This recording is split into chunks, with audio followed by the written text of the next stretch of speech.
여러분 70년대 초에 고 김지아 시인이 쓴 이 금관의 예수라는 희곡을 아십니까?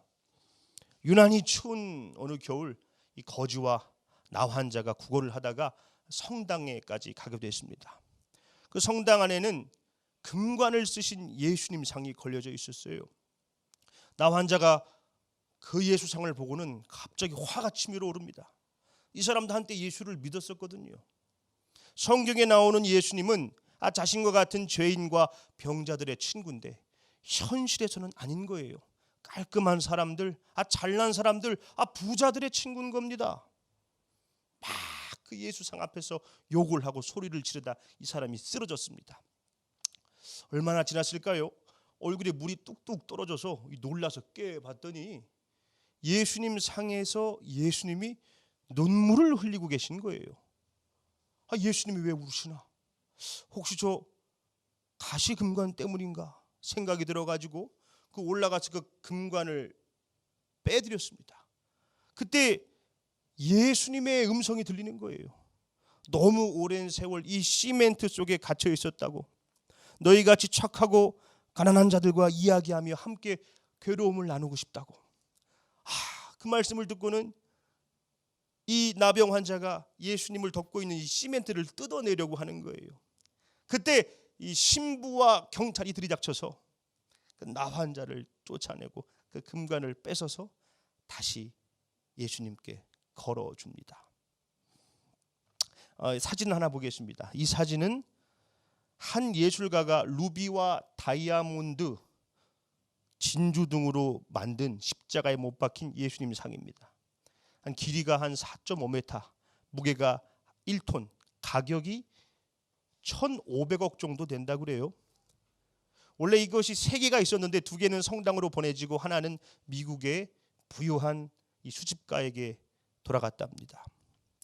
왜 사람들은 자꾸만 예수님의 머리에 이 금관을 씌우려고 할까요? 카일 알드먼이라는 사람이 쓴 이 팬인가 제자인가라는 책이 있습니다. 거기서 저자는 사람들은 예수님의 이 팬이 되려고 하지 제자가 되기는 싫다는 거예요.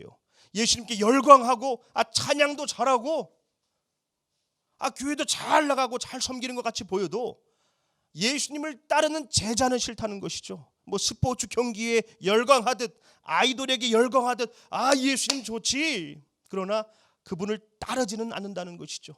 예수님 당시에도 예수님 주변에는 수많은 무리들이 있었습니다. 그러나 예수님의 제자는 소수였지요.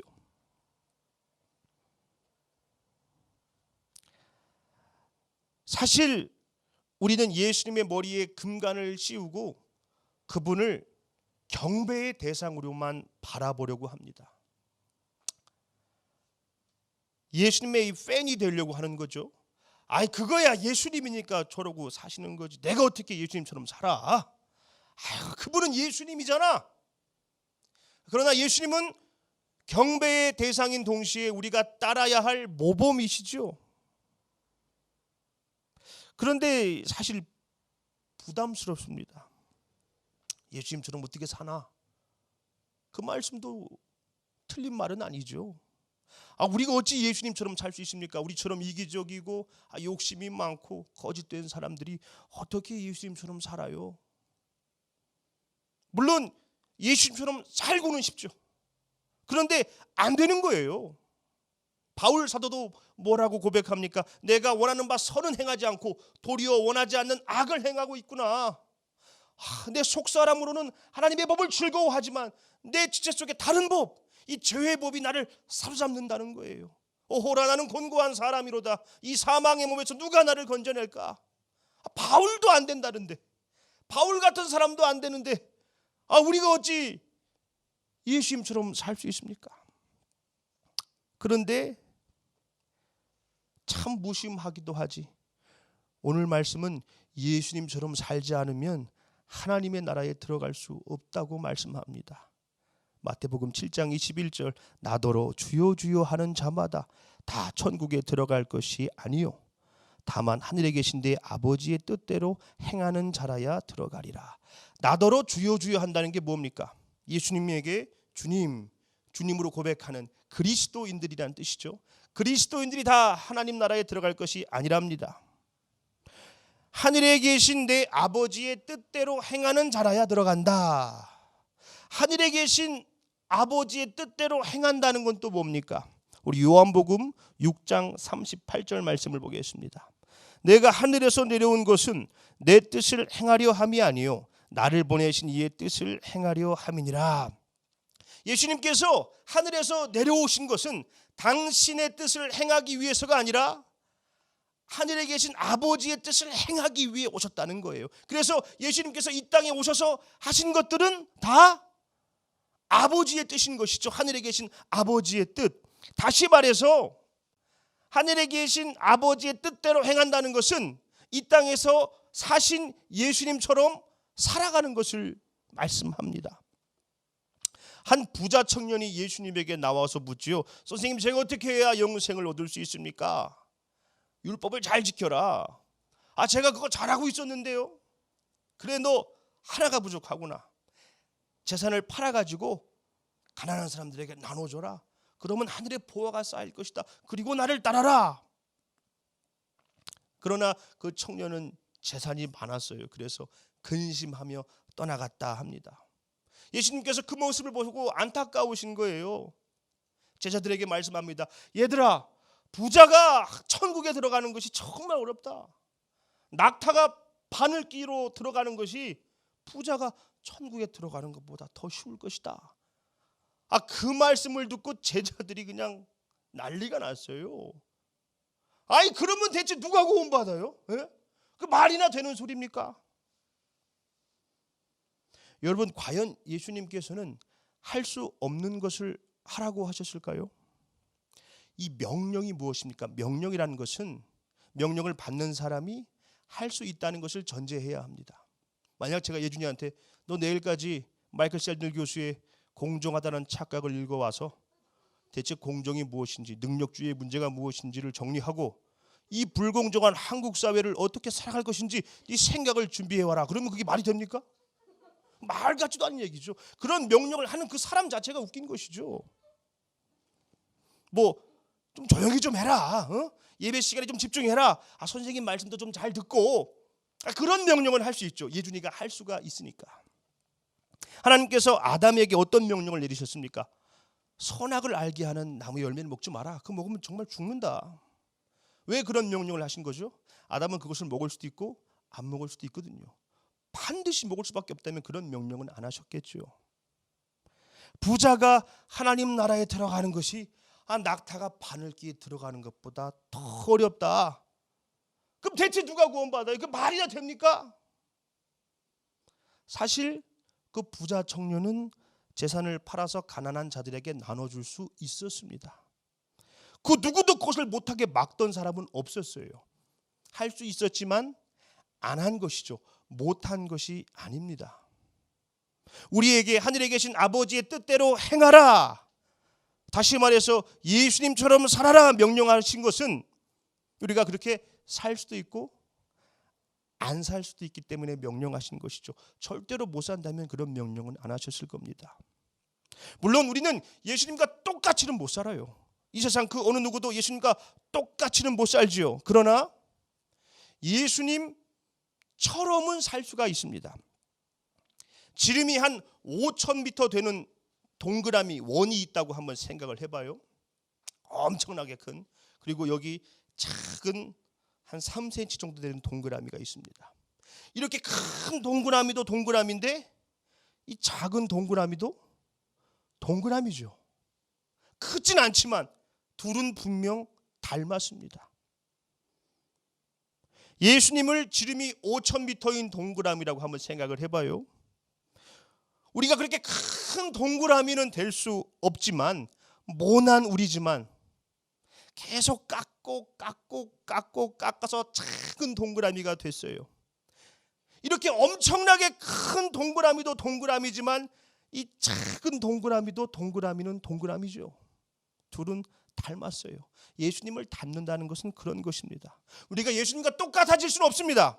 그러나 작지만 예수님께서 가셨던 그 길을 따라가면서 예수님 정도는 아니지만 그래도 예수님의 마음을 품으려고 노력하고 예수님처럼 약자들을 위해서 헌신하고 그들의 손 잡아주고 기도해주고 도와주고 할 수는 있습니다. 그렇게 예수님을 닮아가는 것이죠. 에이, 그 무슨 그게 동그라미야. 그렇게 작은 게 그거는 네모야, 세모지. 그럴 수는 없습니다. 작아도 동그라미는 동그라미. 세모나 네모는 아무리 커도 동그라미일 수 없죠. 그림을 또 하나 보겠습니다. 이 그림 어떻습니까? 살벌하죠 벌써. 야, 이거 지금 경찰서에 신고해야 될 것 같은.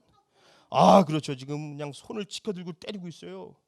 저 밖에 세 사람은 좀 민망하듯 이게 지켜보고 있죠. 이 작품은 막스 에른스트라는 초현실 화가가 그린 세 명의 목격자 앞에서 아기 예수를 체벌하는 성모 마리아입니다. 그러니까 지금 저 빨간 옷을 입고 손을 치켜든 여자가 성모 마리아예요. 그리고 지금 저 학대받고 있는 저 아기가 아기 예수님. 보시면은 얼마나 엉덩이를 때렸는지 지금 엉덩이가 뻘개요. 더 당황스러운 것은 저 성모 마리아 머리 위에는 후광이 있는데 지금 아기 예수님 머리의 후광은 바닥에 떨어져 있습니다. 왜 작가는 이런 그림을 그렸을까요? 청파교회 김규성 목사님은 작가는 아마도 예수님도 어린 시절이 있었다는 것을 말하고 싶었는지도 모르겠다 그랬어요. 어린 시절이 있었죠. 예수님도 사람으로 오셨으니까. 어린 시절이 있었다는 것은 성장 과정을 겪었다는 뜻이죠. 성장 과정을 겪었다는 것은 곧 시행착오를 겪었다는 것입니다. 예수님은 난지 8일 만에 기저귀 다 떼시고 젖도 다 떼시고 말도 다 배우셔가지고 고기 잡고 사셨겠어요? 아니죠. 엄마 젖도 먹고 걸음마 배우다 넘어지기도 하고 말 배우고 먹다가 뱉기도 하고 그러셨을 거 아닙니까? 예수님도 시행착오를 겪으셨다는 거죠. 물론 예수님은 죄가 없으신 하나님의 아들이십니다. 그러나 그분도 시행착오를 겪으셨습니다. 우리와 똑같은 인간의 몸을 입고 오셨습니다. 그러나 우리는 아니라니까. 그분은 하나님이기 때문에 우리랑 달라. 머리에 금관을 씌우고 그분은 찬양의 대상이지 우리가 따라갈 대상이 아니야. 그냥 박수치고 찬양하고 교회나 잘 나오면 되지 뭘 그분을 따라해. 그분도 우리와 같은 인간이었다는 것을 인정하지 않는 거예요. 그러나 그분은 경배의 대상인 동시에 또 우리가 따라야 할 모범입니다. 그래서 예수님은 우리에게 분명히 말씀하십니다. 나더러 주여 주여 하는 자마다 다 천국에 들어갈 것이 아니다. 하늘에 계신 내 아버지의 뜻대로 행하는 자라야 들어갈 것이다. 때로는 우리들의 모습이 너무 초라해 보일지라도 스스로에게 실망하고 좌절해서 나는 글렀어. 분수에 맞게 살아야지. 무슨 내가 어떻게 그러고 사나. 그래서는 안 됩니다. 누가복음 9장 23절이죠. 또 무리에게 이르시되 아무든지 나를 따라오려거든 자기를 부인하고 날마다 제 십자가를 지고 나를 따를 것이니라. 예수님은 날마다 자기를 부인하고 자기 십자가를 지고 나를 따르라 하셨습니다. 어제 넘어졌으면 오늘 다시 일어서면 돼요. 내일 넘어지면 또 다시 그 다음 날 일어서면 되는 것이죠. 과거의 모습이 어쨌든 오늘 다시 예수님을 따르면 되는 것입니다. 지금은 이게 동그라미인지 네모인지 너무 작아서 알 수 없지만 우리가 계속 믿음으로 예수님을 쫓다 보면 어느새 30m, 60m, 100m 예수님을 닮은 많은 영혼들을 품 안을 수 있는 그런 동그라미가 되어 있을 것입니다. 에베소서 4장 13절 말씀입니다. 우리가 다 하나님의 아들을 믿는 것과 아는 일에 하나가 되어 온전한 사람을 이루어 그리스도의 장성한 분량이 충만한 데까지 이르리니. 그리스도의 장성한 분량, 예수님을 닮아가게 된다는 것이죠. 말씀을 맺겠습니다. 사람이 사람답게 살아야 된다는 말이 있죠. 사람답게 산다는 것은 어떤 겁니까? 서로 돌보고 도와주고 짐승처럼 살지 말라는 것이죠. 그리스도인은 그리스도인답게 살아야 합니다. 그리스도, 예수님처럼 살아야 하는 것이죠. 예수님처럼 하나님을 사랑하고 이웃을 사랑하고 고통당하는 자들에게 손을 내밀어야 합니다. 그런데 참 어려워요. 생각처럼 안 되죠. 내가 무슨 예수님처럼 살아 어림도 없지. 부자가 천국에 가는 것이 낙타가 바늘길을 통과하는 것보다 더 어렵다고 말씀하셨을 때 제자들이 노발대발했잖아요. 그러면 대체 누가 구원받냐고, 말 같지도 않은 얘기들 하시냐고. 그때 예수님께서 뭐라고 말씀하셨는지 아십니까? 우리 누가복음 18장 27절 이르시되 무릇 사람이 할 수 없는 것을 하나님은 하실 수 있느니라. 우리는 할 수 없지만 우리 안에 누가 계신 거예요? 성령 하나님이 계시죠. 오늘은 성령 강림 주일입니다. 우리 안에 계신 그 성령 하나님이 나는 할 수 없지만 그분이 나를 하나님의 자녀로 세워 가시는 것이죠. 나를 하나님을 닮은, 예수님을 닮은, 성령님을 닮은 모습으로 다듬어 가시는 것입니다.